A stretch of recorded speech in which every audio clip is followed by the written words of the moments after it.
Okay, my first time recording this here. I gotta remember how all this works. The first few questions here, A through F, is just a continuation, a little review from the 5.1 notes, and then we're going to talk about how that kind of graduates into what you'll see at the top here in terms of the title of the section and what we call the definite integral. So the first question here says, find the area enclosed by the curve 8 minus 0.25x squared using the following number of inscribed rectangles on the interval of 0 to 4, and then complete that table to the right. So I'll sketch this in over here. We're only going from 0 to 4. If we were to sketch in what this curve looks like in that interval, it's a parabola open downwards. The vertex would have been up here at 0, 8. And then it would look something like this. So what we're looking for then from 0 to 4 is this area in here. We're going to do it with different numbers of rectangles. The first one we're going to do is these 4 rectangles. So from 5.1, when we would have done these, we would have talked about the first thing we want to do is find the base of each of these, which is the change in x. The way we would calculate that is the difference in the interval, so 4 minus a 0, divided by however many rectangles I want, and in this case I want 4. So the base of each rectangle, the delta x, is a 1. So I start at 0, move over to 1, 2, 3, and 4. And then that's where we have the makings of 1, 2, 3, 4 rectangles. If you remember from 5.1, a lot of different types of rectangles. I want these to be inscribed. So we would go up from the left, touch the curve. I'm sorry, up from the right to keep it inscribed, touch that curve and move over. That keeps us inside of the curve. Go up from 2, touch the curve, move left. 3 keeps us inscribed, and 4 keeps us inscribed. So what we would then have talked about is those C values that we would have used. There's 4 of them because we have 4 rectangles. Would be the x-coordinate where we touch this curve. So the first one would be a 1. The next place that we're going to hit the curve to identify our height is at 2, 3, and 4.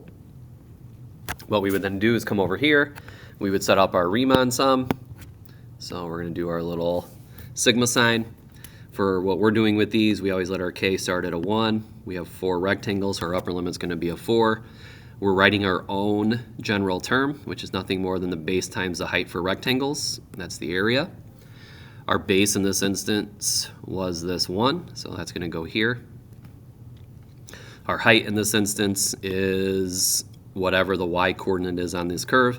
Again, if you remember from 5.1, we don't want to do 0.25x squared just for the sake of us being able to plug in the integers 1 through 4 that the sigma notation tells us we're supposed to. So what we did is instead of x squared, we wrote this as c sub k squared. And ultimately all that leads us to is taking these 4 x values, substituting them in for where this c sub k is at, squaring it, evaluating it, so on and so forth. All right, when we do that, and again, make sure you can do those, can be a tedious process, that should give us 24.5. All right, so when there was 4 rectangles, we have an area of 24.5. The next one, if I wanted 6 rectangles, same thing we want to start with. Our base is our change in x. The difference is still going to be 4 minus 0, the interval that we're covering. I now want 6 rectangles. That means our base is going to be 2/3. If you think about now what that means, and I'm going to use the computer to kind of generate these in a moment, but if we try to sketch that in over here to this area, what we're now doing, instead of these 4 rectangles, approximating that area inside of it, we're going to use 6 rectangles. If you notice, our base was 1. If I put 6 rectangles in there, my base, it gets a little bit smaller. It's going to be 2/3. If we went to set up our Riemann sum to figure out the area, you're going to have a 6 on top now. We're still starting at the k value of 1. We're still doing nothing more than height times base. So for my general term, my base is now 2/3. Your height is the same equation. We're still going to be figuring out how high up we go based upon, if I can squeeze that in there, try one more time. the y-coordinate of that curve. So we're really just writing the function in here, 8 minus 0.25 c sub k squared. Again, we would take all these values, you'd have to get a new set of c's, plug them in, evaluate that.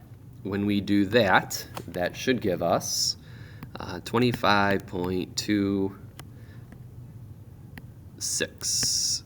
We round it a little bit, so 6, and then we'll write it over here. 25.259 is the actual value to the third decimal. All right, one more time, and then we're going to kind of cheat a little bit, and I'm going to put this on the computer. If I have 8 rectangles, my base, same delta x calculation, we're going to do 4 minus 0 over the number of rectangles. Notice how our bases got smaller again. We went from a base of 1 to a base of 2/3 to a base of 1/2. If I went ahead and now did that and set up our Riemann sum, we're now going to go k from 1 to 8 now that we want 8 rectangles. My base is now 1/2.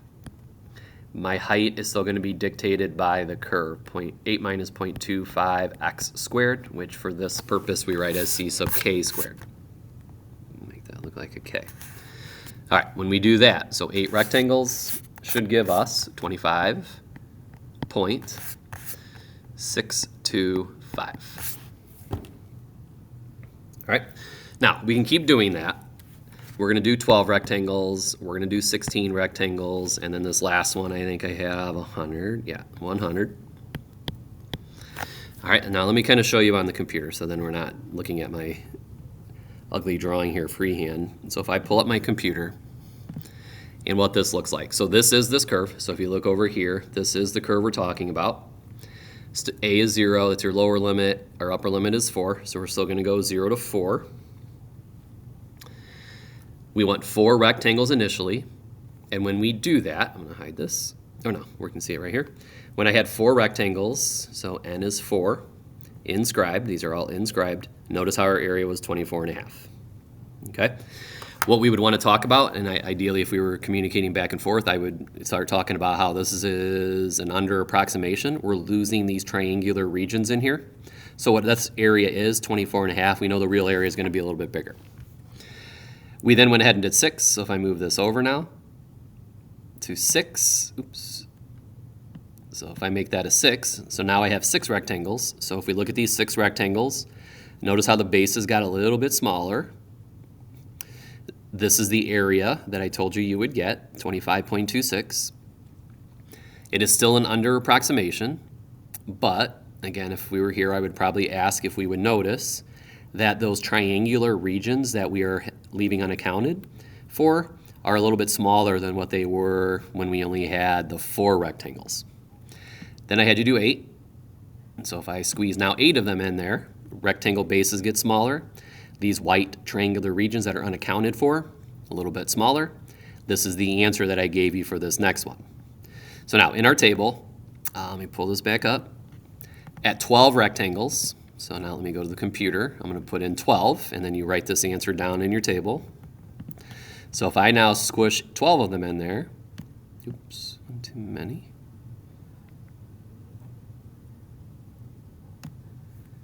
Our area is now 25.98. So on your table, write that in, 25.98. If we go to this next one, I put 16 in there, 26.16, so write that in there.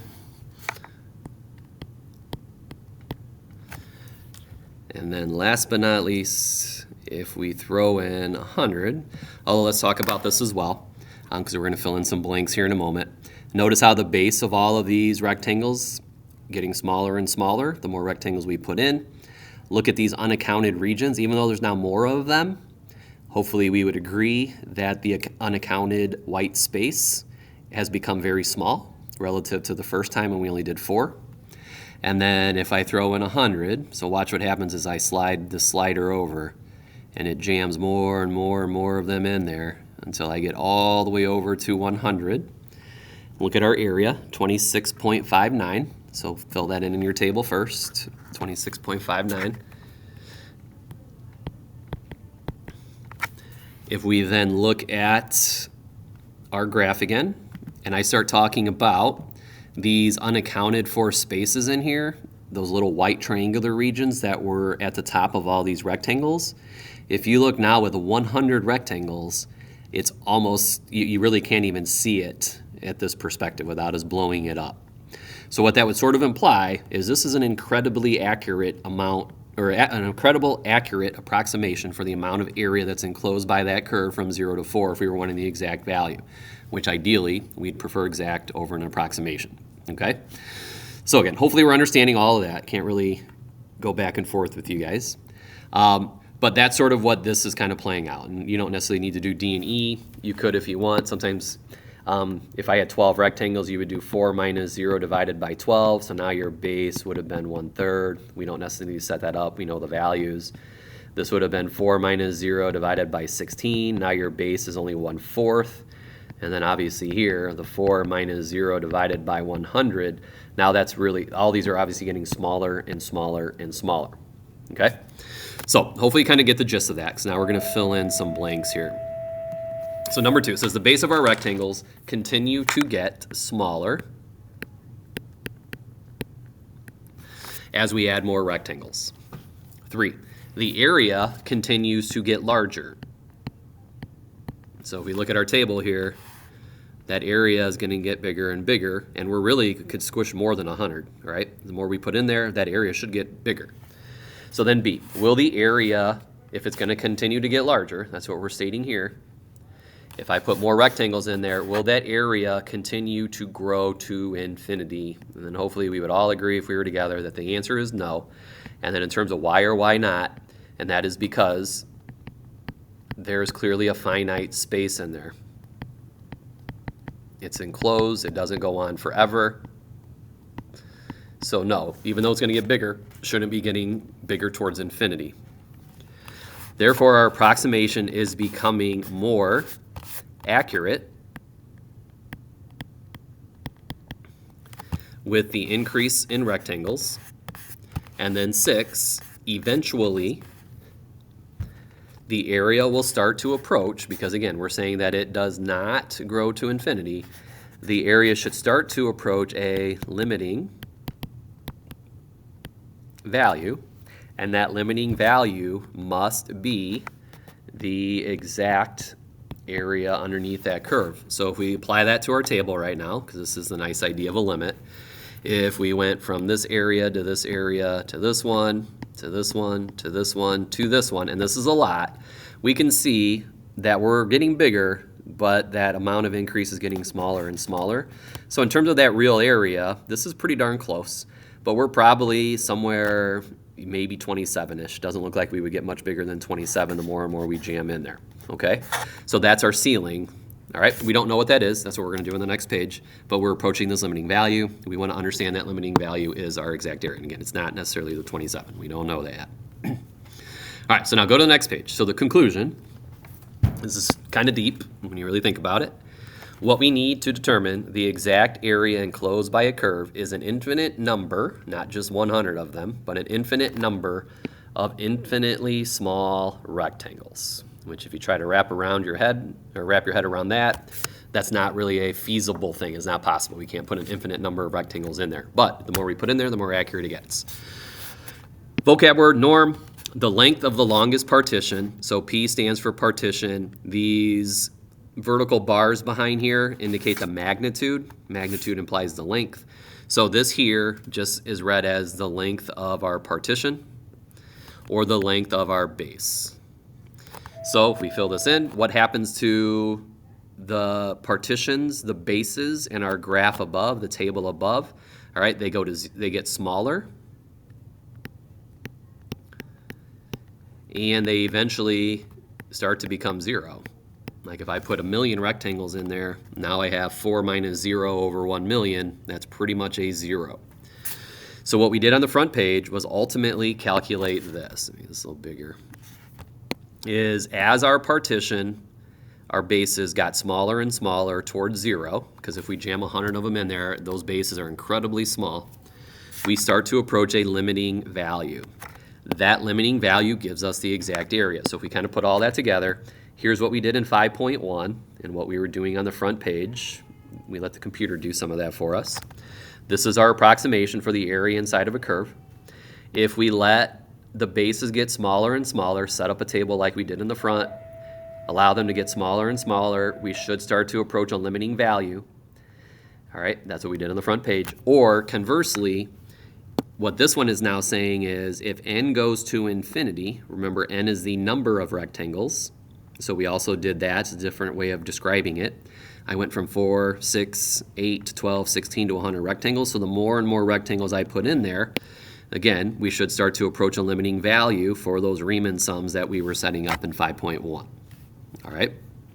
So this gives us the exact area underneath the curve, the limit of our Riemann sums. That is, again, a very tedious process. Like, we don't want to have to do this all the time for every single problem to find the real area.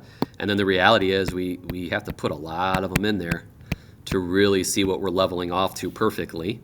So that's not feasible. It's not something we want to do all the time. But that's what we're doing or that's how we find that. Well, that limit is calculated by what we call a definite integral. So when we evaluate a definite integral, the definite integral finds the exact area underneath the curve for us. The definite integral is calculating this for us. Okay? What a definite integral is, you'll see that right here. Move this up. So here's your definite integral. It's the weird little S thing that you've seen a little bit here or there throughout the year when I put it on the calculator, or if you've done that Delta Math extra credit yet. That's a definite integral. So now let's kind of talk about what this is versus what we've been dealing with, which is the sigma sign. And we'd write this as f of c sub k and then a delta x. Watch how these kind of compare and how one turns into the other. So it says this notation is suggestive of Riemann sums where the Greek sigma, so this guy, has become an elongated Roman S. So the reason it looks kind of like a weird S-shaped thing is intentional, and that is so that it is still identified as a sum. F of x is replacing the f of c sub k. Remember, f of c sub k was a broken sampling, so the f of x corresponds to the f of c sub k, and then the dx is replacing the delta x. Remember, delta implies there is an interval, but if we're going to be calculating a limit, as our interval, our bases basically become nothing, go to 0, then there is no delta anymore. So we replace the delta x with a dx. The reason for that, the c sub k's, those numbers that we're listing in 5.1 to find our heights, become so numerous that we get rid of the change in x and replace it with the dx. This implies an unbroken sampling of x values from a to b. So in an application of the definite integral, we think of this as the sum, that's what the elongated Roman S implies, of the products, because we are multiplying f of x and dx together, that's what we're showing here, of f of x times dx. It is the sum of these two products, where a is the lower limit of integration, b is the upper limit of integration. All right, this is where we start. This is where we finish in terms of finding the area underneath whatever this curve is. First thing you're going to do is simply take this here, and we talked about this as an approximation, but if I write this as the number of rectangles going to infinity or the base is getting smaller and smaller, that is what this is doing for us. So what we're going to do first in these problems, just rewrite these. So when we look at this here, this is an approximation between 0 and 2. But if we throw in 100 rectangles, 1,000 rectangles, make our bases smaller and smaller, when we do that, this gives us the exact area. Well, that's what the definite integral does. So what we want to recognize is whenever you have the sigma sign, but we are calculating a limit, that is what the definite integral does for us. Instead of the c sub k plus 1, we no longer have to use the weird c sub k. It is now a continuous function. It's a continuous sampling. We don't have a bunch of rectangles in there anymore because they're infinitely small. So we just write this as a regular old x plus 1, And then the delta x becomes our dx, because we no longer have a delta anymore, because that base is so infinitesimally small. And we're looking for the area underneath that curve from 0 to 2. And then that's all you're doing for number 1. Understand what that is doing. When we learn how to evaluate one of these guys, here is the line, y equals x plus 1, a y-intercept of 1, a slope of 1. Between 0 and 2, when we learn how to evaluate this and figure out what that equals, that would give us exactly how much area is underneath this curve from 0 to 2. Number 2, same thing. When we see the sigma sign with the limit, like we did on the front page on the computer, that's replaced by a definite integral. The definite integral calculates this for us. C sub k squared plus C sub k is just x squared plus x. The delta x becomes our dx, and we're looking for the area underneath this curve from a negative 2 to 4. So our lower limit's a negative 2, our upper limit is 4. Same thing in 3. The limit of the Riemann sum is the definite integral. Instead of cosine of c sub k, we can just write this as cosine of x. Instead of delta x, we write it as dx. And we're evaluating that from 0 to 4. So now think about this one in particular, because now here's the cosine curve. And I will from 0 to pi is what here. So let's say 4 is around here-ish. That would tell us how much space we're eating up between the interval 0 to 4 that's enclosed by the cosine curve when we learn how to evaluate that. Or, last thing, limit of our Riemann sum. Notice, again, the change in notation. This is implying our bases are getting smaller and smaller to a point where it doesn't exist anymore. The bases are so small it ultimately doesn't have a change in x anymore. And we talked about conversely then the number of rectangles going to infinity have that same cause effect. It would make our bases smaller and smaller. So we can use either notation. This is still the definite integral. This is the curve x cubed multiplied by dx. We're looking for the area underneath x cubed from 1 to 5. So now x cubed, you know what that looks like. Here's x cubed. Here's 1. If we throw 5 over here, when we learn how to evaluate that, that'll tell us how much area is underneath the curve between 1 and 5. Now, when you see a definite integral, there's two different, sorry, I gotta plug my computer in. There's two different things I can ask you to do with a definite integral. So you're gonna see a definite integral here. You're gonna see a definite integral here. You could be asked to find the total area. You could be asked to find the value. So these are the two things we wanna keep straight, value versus area. If I want area, our area should always be positive, okay? So if that's the question, this should always be positive. What we talked about yesterday in those 5.1 notes, we talked about any area that's above the x-axis is considered positive. Any area that's under the x-axis, you consider that negative. So if I want this to be positive all the time because of the area idea, then we want to create this little double negative so that if I have 2 units of area below and I have 2 units of area underneath, when we subtract those, we would have a total of 4 units of area underneath, okay? Then it says by subtracting the negative area, we will eliminate the negative due to being below the x-axis. Therefore, when you were told to find the total area, the word total is not important. I don't know why I have that capitalized. Area is the big one. Enclosed by that curve, this should always be positive.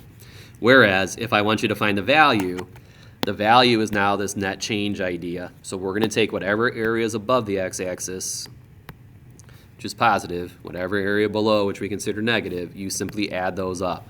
So if I give you a graph, let's actually do one of these. Let's say a graph looks like this. Let's say there's 2 units of area here and a negative 5 here. If I ask this question, then you have 7 units of area. If I ask this question, then the value of our integral would be a negative 3, because then we just add them up.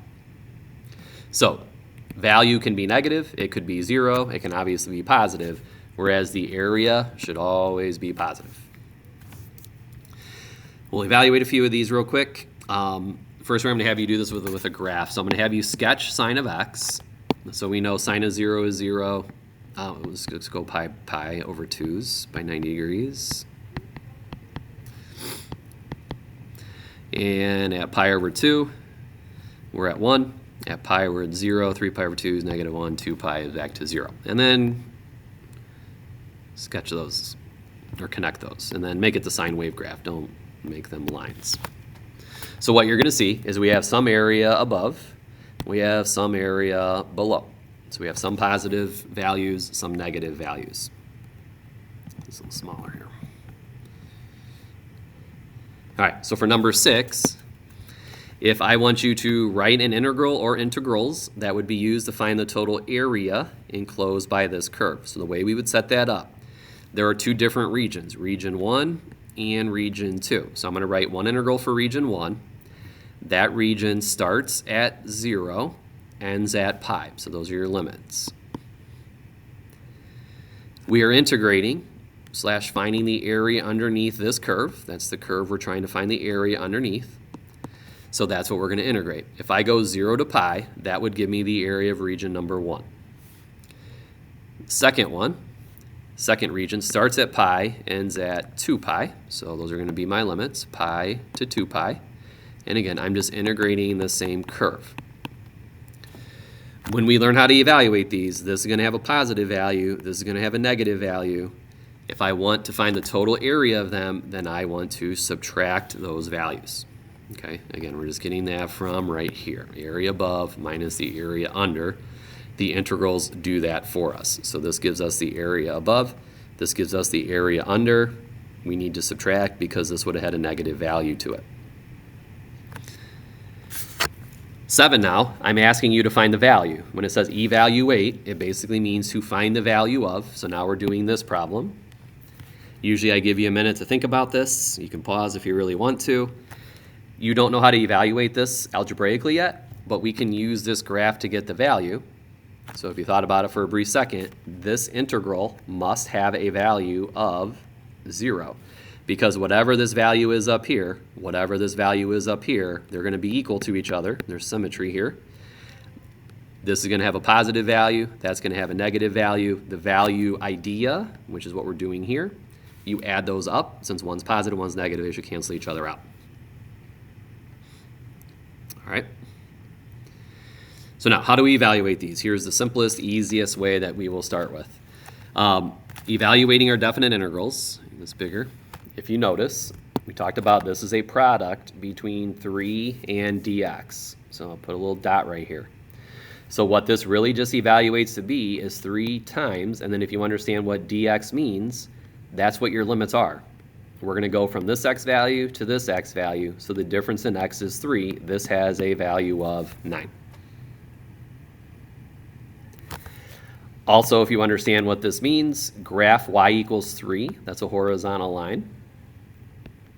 So that's the function we're dealing with. I want to go from 1 to 4, and we want to find the area between 1 and 4. This is what we're calculating when we do an integral, is an area idea. Well, this is just a rectangle with a base of 3 and a height of 3. So if I found the area of that rectangle, I guess square even, that has an area of 9 in here, which is the value that it just gave us. Number 9, you're going to take a negative 20. You are multiplying it by the difference in x, and if we look at our limits, the difference in x is 4, so that has a value of a negative 80. One more time with what this graph looks like. So here is your x-axis, here's your y-axis. This is y equals a negative 20 way down here. So if I were to sketch in this horizontal line through negative 20, we're going from 3 through 7. Same idea in terms of the rectangle. We have a base of 4. We have a height of 20. We'll put positive 20. So that is 80. But because it lies entirely underneath the x-axis in here, it would have a value that is negative, and that's why we get this negative 80 here. Usually at this point, we got this down pat, so now we can just evaluate these real quick. 5 times the difference in x, which is 5, should give you 25. Negative 10 multiplied by the difference in x should be 7. That would give you a negative 70. That's the easiest type of integral to evaluate. All right, next one's write an integral for each problem, then evaluate the integral. So the main thing here, I want you to write an integral. The answers are very easy. in terms of numerically, but we're going to write an integral for this. So it says find the amount of water pumped from a basement at a rate of 10 gallons per hour from 1 p.m. to 3 p.m. So I'm telling you to write an integral. And then when we do that integral, again, what we're going to be multiplying together is our function multiplied. We called it change in x before. Now in the context of this problem, this is going to be our change in time. So we would write that as a dt. And then the value that we are always dealing with, the function, if we wrote it as a function or modeled it as a function, is this 10. And then we're going to be evaluating it from 1 p.m. to 3 p.m. If I now have you evaluate this, understand what we're now doing and understand how this now works backwards. This had a unit of 10 gallons per hour, so I'm going to take this 10, which has a unit of gallons per hour. We're going to multiply it by our change in time from 1 to 3, that's 2, and then that would have a unit of hours. So when we multiply those together to get 20, we are also taking gallons per hour, multiplying it by hours, leaving us with a unit of gallons, which, without using calculus, that's a very easy question, right? 10 gallons per hour for 2 hours, wouldn't that be 20 gallons? So pretty simple idea, but it kind of shows how the integral works us from a rate. Remember, gallons per hour is really like a velocity unit. We're going to a unit of gallons, which is a position unit. So we just worked our way up, which is, again, largely the opposite of everything we've been doing so far this year. 13. Find the amount of water pumped out of a well at a rate of 100 gallons per minute for the first 2 hours. There's not a typo here. If you want to try this and pause me, try it. There is a little sneaky element to this. If you want to continue on, then just keep on rolling. You're going to set up your integral. This is our function. This is our constant rate, 100. Understand those units, though, are gallons per minute. We have to write it as an integral, so you're going to put your dt here. But if we're going to make sure that we end up with the unit of gallons, we better make sure our change in time gets expressed in units of minutes. So when it says for the first 2 hours, we don't want to go from 0 to 2, because then our change in time is hours. We're multiplying it by gallons per minute. Not going to be what we want. We want to express the first 2 hours with the change in time, a dt of hours, or minutes. So the 2 hours gives us 120 minutes. This is our definite integral. And then, just like we have been, 100 times the dt, 120, would be 12 with 3 zeros. What's that? 12,000 gallons.